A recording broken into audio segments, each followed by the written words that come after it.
We will discuss about a case study on the evolution of electrical vehicle. So what is the necessity to go for electrical vehicle instead of IC engine, internal combustion engine vehicle, right? So far we are depending the fuels for automobile industry mainly with petroleum based fuels like petrol and diesel, right? So, but now there is a gradual depletion of petroleum-based fuels, right? Because of the huge development in automobile industry. So, for that, we need to find alternate fuels for the petroleum-based fuel. So, for that, 30 years before itself, there is a lot of research is going on the alternate fuels for the petroleum-based fuels. So, in that, we have the researchers have found a number of alternate fuels like CNG. And then now we have CNG, and at that place we have hydrogen and then biodiesel. Biodiesel means biofuels. So what is a biofuels? So this biodiesel is produced from the vegetable oils or waste cooking oils, then animal fat. So animal fat வந்து melt பண்ணோம், அதுல இருந்து oil வந்து extract பண்ணியிருக்கோம். So அந்த oil இருந்து வந்து நம்ம பயோடீசல் வந்து produce பண்றது. So we have so many biodiesel production process. So with that we will convert these vegetable oil into biodiesel. So இதுதான் வந்து ஒரு பயோடீசலோட ஒரு பேக்ரவுண்டு. ஸோ ஆஃப்டர் தட் என்ன ஆச்சு அப்படின்னா ஸ்டில் அந்த பயோடீசல் வந்து ஸ்டில் ரிசர்ச்லேயே இருக்கு. Because of many disadvantages with biodiesel. Major என்னன்னு பார்த்தா slight availability and production cost. So இதனால தான் பயோடீசல் வந்து பெருசாக வந்து நம்மளால் இம்ப்ளிமெண்ட் பண்ண முடியாமல் போச்சு. But now we have electrical vehicle. So electrical வெஹிக்கிள்னா மேஜர் காம்பனண்ட்னா ஒன்று பேட்டரி, இன்னொன்று வந்து மோட்டார். ஸோ இதுதான் வந்து மேஜராக இருக்குது. But still we have some issues with battery.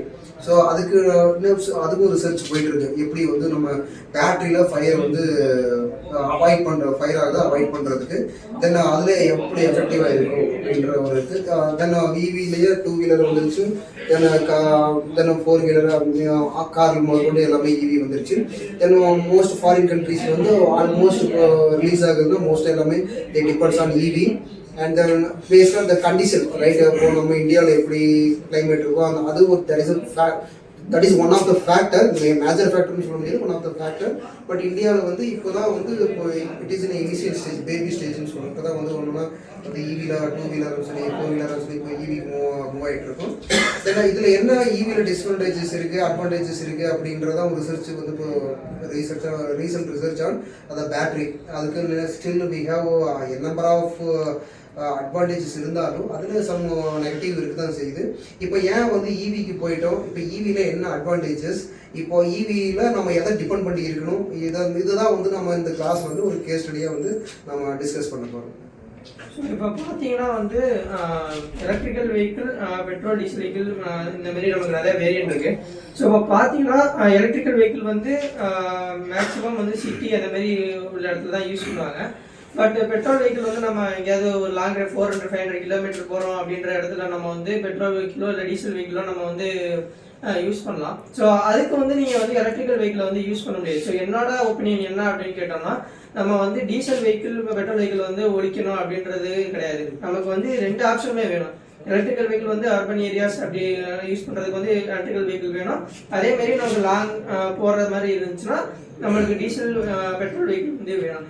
So இன்னொன்று என்ன நம்ம பார்த்தோம்னா, இப்போ வந்து நிறைய பேர் என்ன சொல்கிறாங்கன்னா, எலக்ட்ரிக்கல் வெஹிக்கிள் வந்து உங்களுக்கு எமிஷனே கிடையாது, அது வந்து உங்களுக்கு ஃபுல்லாக க்ரீன் தான் அப்படின்னு சொல்கிறாங்க. பட் வந்து நம்ம ரியாலிட்டி என்னன்னு பார்த்தோம்னா, டீசல் பெட்ரோல் வெஹிக்கிளை விட அதிகமாக வந்து நமக்கு எமிஷன் கொடுக்கறது வந்து எலக்ட்ரிக்கல் வெஹிக்கிள் தான். ஏன்னா இப்போ எலக்ட்ரிக்கல் வெஹிக்கிளை வந்து பேட்டரி மேனுஃபேக்சர் பண்ணுறாங்க அப்படின்னா அதுக்கு வந்து முக்கியமான ஒரு இன்க்ரீடியன்ட் வந்து என்னன்னு பார்த்தோம்னா கோபால்ட். ஸோ அந்த கோபால்ட் வந்து அவங்க எடுக்கிறதுக்கு வந்து ஸ்டில் வந்து நிறைய சைல்ட் லேபர்ஸ் வந்து யூஸ் பண்ணுறாங்க. இன்னொன்று பிரச்சனை என்னன்னா, நம்மளுக்கு இன்னும் ஒரு ரிசர்ச் கூட இல்லை, நம்ம அந்த பேட்டரி வந்து எப்படி டீகம்போஸ் பண்ணுறது, எப்படி வந்து நம்ம அடுத்து ரீசைக்கிள் பண்ணுறதுன்றதை பற்றி நம்ம எந்த ஒரு ஸ்டடியுமே இல்லை. ஸோ என்ன உங்களுக்கு ப்ரூஃப் இருக்குது அப்படின்னா, அந்த பேட்டரியை வந்து நீங்கள் இப்போ டம்ப் பண்ணோம் அப்படின்னா சாயில் எரோஷன்லேருந்து மிகப்பெரிய ஒரு நேச்சுரல் டிசாஸ்டர் இது பண்ணுறதுக்கு நிறைய வாய்ப்பு இருக்குது அப்படின்னு சொல்கிறாங்க. அதை கம்பேர் பண்ணும்போது பெட்ரோல் டீசல் நமக்கு பரவாயில்ல. பட் பெட்ரோல் டீசலில் வந்து நமக்கு அந்த ஸ்கேல் அவைலபிலிட்டி ஸ்கேல் வந்து கம்மியாகுது. ஸோ அதனால நம்ம என்ன பண்ணலாம்னா பெட்டர் ஹைப்ரிட் வெஹிக்கிள் யூஸ் பண்ணலாம். அதே சமயம் நம்ம 2 வண்டி யூஸ் பண்ணுறது பெட்டர். ரைட். நம்ம அஸ்லாம் சொன்ன ரெண்டு கான்செப்ட் வந்து நான் ஒரு கீ பாயிண்ட்ல எடுத்திருக்கேன். So first one is hybrid vehicle and second one is the emission parameter. இப்போ ஹைபிரிட் வெஹிக்கிளோட ரீசன் என்ன, ஏன் வந்து ஹைபிரிட் வெஹிக்கிளுக்கு போகிறோம் அப்படின்னா, இப்போ ஃபார் எக்ஸாம்பிள் நம்ம பெட்ரோல், இப்போ நார்மலாக பெட்ரோல் பங்க் இருக்கிற மாதிரி வந்து இவி ஸ்டேஷன் மேக்ஸிமம் இல்லை, ஆல்மோஸ்ட் இல்லை. ஸோ அதை சார்ஜ் பண்ணுறதுக்குன்னா அது பர்டிகுலர் பிளேஸில் மட்டும் நம்ம சார்ஜ் பண்ணிக்க முடியும். இப்போ நம்ம நார்மல் ஐசி இன்ஜின் மாதிரி அங்கங்கே பெட்ரோல் பண்ணிட்டு நம்ம பெட்ரோல் ஃபில் பண்ணிட்டு நம்மளால் பண்ண முடியும். ஸோ அப்போ அதுக்கு என்ன ரெக்யர்மெண்ட் இருக்குது அப்படின்னா, we go for hybrid vehicle. Hybrid வெஹிக்கிள்னா எப்போ வேணால் நம்ம வந்து ஐசி யூஸ் பண்ணிக்கலாம், எப்போ வேணால் இவி யூஸ் பண்ணிக்கலாம். ஸோ ரெண்டையுமே டிபெண்ட் பண்ணி, ஸோ ஒன்னே டிபெண்ட் பண்ணி இருக்கணும் அப்படின்ற ஒரு நெசசிட்டியில். And then second one is pollution. So இப்போ பொல்யூஷன் அப்படின்னா ஐசி என்ஜினில் வர pollution we have an number of toxic emissions வந்து ஆஃப்டர் கம்பஷன் ப்ராசஸ் வந்து வருது. ஸோ ஒன்ஸ் ஃபியூல் உள்ள போது பர்ன் ஆகுது அப்படின்னா, பர்ன் ஆனதுக்கப்புறம் என்ன எனர்ஜிக்கு டெவலப் ஆகும் அப்படின்னா, இன்சைட் தி கம்பஷன் ப்ராசஸ், சரி combustion chamber after combustion process அப்படின்னா it's heat energy. Heat energy or thermal energy எது வேணால் வச்சுக்கலாம். So that thermal energy is converted into mechanical energy.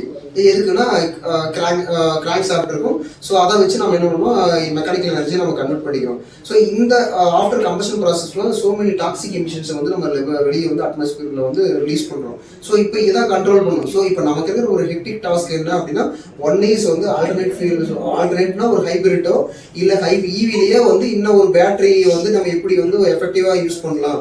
So அப்படின்ற ஒரு நமக்கு ஒரு கிளியர் அண்டர்ஸ்டாண்டிங் வேணும். அனதர் ஒன் இஸ் ஒரு எமிஷன் வந்து கண்ட்ரோல் பண்ணணும். இப்போ எமிஷன் கண்ட்ரோல் பண்ணுறதுனால என்ன நமக்கு அட்வான்டேஜஸ் அப்படின்னா, ஒரு க்ரீன் என்வரான்மெண்ட் நம்மளால் ப்ரொடியூஸ் பண்ண முடியும். ஸோ க்ரீன் என்வரான்மெண்ட் இருந்தால் மட்டும்தான் எஸ் அ ஹியூமன் பீயிங்காக நமக்கும் பெஸ்ட்டு, இருக்கிற அனிமலுக்கும் பெஸ்ட்டு, இருக்கிற இப்போ இவ்வளோ லேக்ஸ் அண்ட் ஒரு அன்லிமிட்டடாக இருக்கிற ஒரு பிளான்ட்ஸ், ஒரு ஃபாரஸ்ட் இருக்கணும். இது எல்லாத்துக்கும் வந்து இந்த க்ரீன் என்வரான்மெண்ட் அப்படின்ற ஒரு கான்செப்ட் வந்து ரொம்ப இம்பார்ட்டண்டாக இருக்குது. ரைட்.